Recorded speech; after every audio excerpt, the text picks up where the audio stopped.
Long meditation tracks को use कर लेते हैं, जो म्यूजिक पूरी तरह से मोनेटाइजेशन रेडी भी होगा और उसको आप अपने किसी भी लॉन्ग वीडियो के अंदर इजीली इस्तेमाल कर पाएंगे। कैसे आप खुद से क्रिएट कर सकते हैं, आपको इस तरीके से यहाँ पर सर्च करना है, यानी कि किसी का लो, किसी का मीडियम, किसी का हाई के म्यूजिक को पूरी तरह से कॉपीराइट फ्री भी बनाते हैं और आपके चैनल को पूरी तरह से सेफ भी करते हैं। दोस्तों, आप अगर एक भक्ति चैनल पर काम कर रहे हैं और आप उस पर लॉन्ग डिवोशनल कंटेंट अपलोड करते हैं तो एक छोटी सी गलती आपके पूरे चैनल को पूरी तरह से रिस्क में डाल रही है। बहुत सारे क्रिएटर इंटरनेट से रैंडम भजन या फिर मेडिटेशन के म्यूजिक को डाउनलोड करके अपने चैनल पर यूज कर लेते हैं और बाद में उन्हें कॉपीराइट क्लेम, लिमिटेड मोनेटाइजेशन और या फिर कभी कभी रीयूज कंटेंट का भी सामना करना पड़ता है। अब यहाँ पर सबसे डेंजरस बात क्या है, कई बार जो म्यूजिक आपको कॉपीराइट फ्री बता के दिया जाता है वो एक्चुअली में सेफ नहीं होता। इसलिए आज के इस वीडियो में आपको स्टेप बाय स्टेप बताऊंगा कि YouTube के खुद के टूल का इस्तेमाल करके आप किस तरीके से इसको सेफ बना सकते हैं, जो म्यूजिक पूरी तरह से मोनेटाइजेशन रेडी भी होगा और उसको आप अपने किसी भी लॉन्ग वीडियो के अंदर इजीली इस्तेमाल कर पाएंगे। और वीडियो के लास्ट में आपको एक ऐसी स्ट्रेटेजी भी बताऊंगा जिससे आप अपने डिवोशनल बैकग्राउंड म्यूजिक को और भी ज्यादा यूनिक बना पाएंगे। वीडियो अगर पसंद आए तो वीडियो को लाइक करके चैनल को सब्सक्राइब जरूर कर दीजिएगा, क्योंकि मैं इसी तरीके का कंटेंट आपके लिए बनाता रहता हूँ।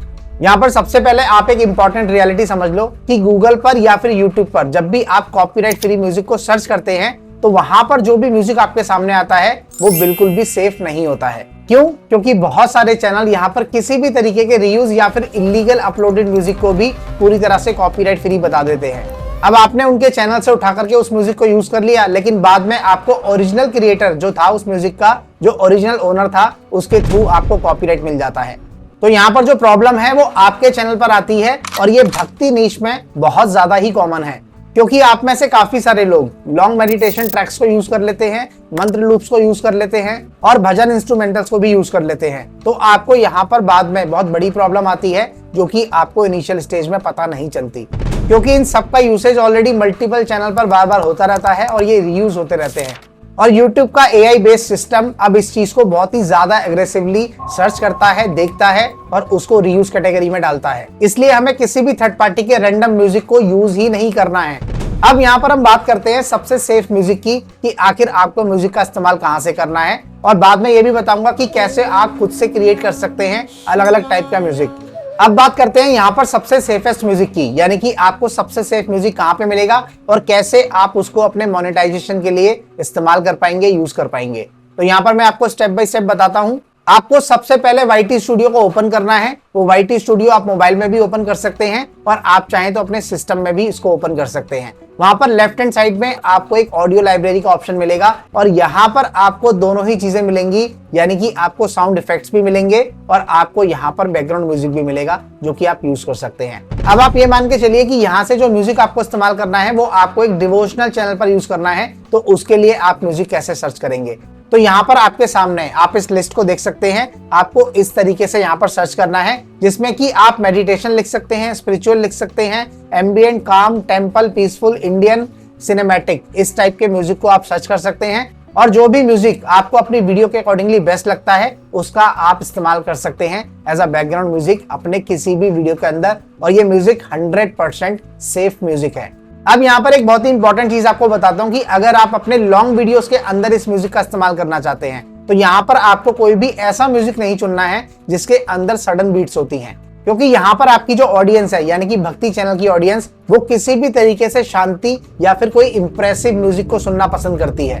अब हम यहाँ पर आते हैं अपने दूसरे पार्ट पर, यानी कि YouTube क्रिएट एप्लीकेशन पर। अब यहाँ पर लोगों को बहुत ज्यादा कंफ्यूजन होती है अपने म्यूजिक का इस्तेमाल करने के लिए, जैसे कि वो यहाँ पर जब भी अपने वीडियो को बनाते हैं और इस साउंड ट्रैक पर क्लिक करते हैं तो उनको यहाँ से कॉपीराइट का डर रहता है या फिर ये चिंता रहती है कि उनको कहीं कॉपीराइट ना मिल जाए। अब आपको इसी म्यूजिक को, जो कि आपको YouTube क्रिएट पे मिला हुआ है, इसी को अपने तरीके से कैसे क्रिएट करना है इस बारे में आपको थोड़ा सा बताता हूँ। यहाँ पर आपको किसी भी साउंड की ओरिजिनल फील क्रिएट करने के लिए उसकी साउंड लेयरिंग करनी पड़ेगी। अब आखिर ये साउंड लेयरिंग क्या होती है और कैसे इसको आपको करना होता है।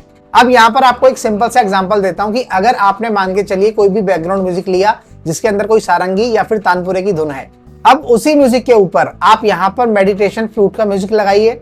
अब इसी के ऊपर आपको बिल्कुल लो वॉल्यूम में यहाँ पर टेम्पल के बेल का साउंड भी लगाना है और उसके बाद में आपको हल्की आवाज में क्राउड एम्बियंस भी यहाँ पर लगाना है, जिससे कि आपका जो साउंड क्रिएट होगा, जो साउंड बनेगा वो आपका ओरिजिनल साउंड ही कहलाएगा, क्योंकि उसको आपने मिक्स करके बनाया है।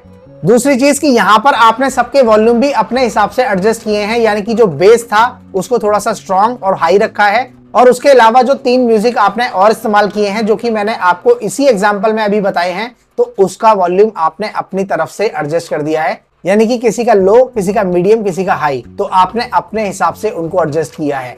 तो इस कंडीशन में जो आपका फाइनल ट्रैक बनेगा, जो फाइनल बैकग्राउंड म्यूजिक बनेगा, वो बहुत ही ज्यादा पावरफुल होगा और उस पर आपको कोई भी कॉपीराइट क्लेम नहीं दे पाएगा, क्योंकि वहां पर आपने 4 से 5 म्यूजिक का एक कॉम्बिनेशन लगाया है। और इसी तरीके के कस्टम कॉम्बिनेशन आपके म्यूजिक को पूरी तरह से कॉपीराइट फ्री भी बनाते हैं और आपके चैनल को पूरी तरह से सेफ भी करते हैं।